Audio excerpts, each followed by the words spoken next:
ஓய்வு பெற்ற காவல்துறை துணை ஆய்வாளர் படுகொலையின் பின்னணி என்ன? தமிழகத்தில் சட்டம் ஒழுங்கு மிக மோசமாக இருப்பதற்கு மிகப்பெரிய உதாரணம் ஓய்வு பெற்ற துணை ஆய்வாளருடைய மரணம்.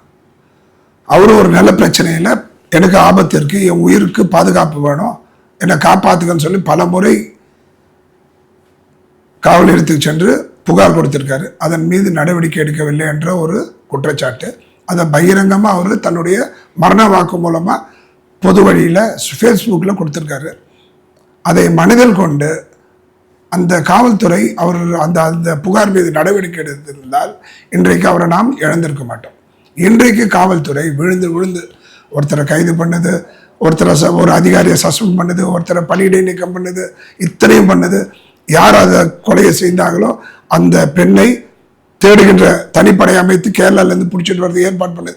இதெல்லாம் செய்கிறது சிறப்பாக இருந்தாலும் கூட காலம் கடந்த முடிவு. கண்ணு கெட்டதற்கு அப்புறம் சூரிய நமஸ்காரம் என்பதை போல இந்த நடவடிக்கையை முதல்ல எடுத்திருந்தா அந்த உயிர் காப்பாற்றப்படும் என்பதை மனதில் கொண்டு எதிர்காலத்தில் வரும் புகாருக்கு உடனடியாக நடவடிக்கை எடுத்து சட்டம் ஒழுங்கை காப்பாற்ற வேண்டும் என்பதுதான் என்னுடைய வேண்டுகோள்.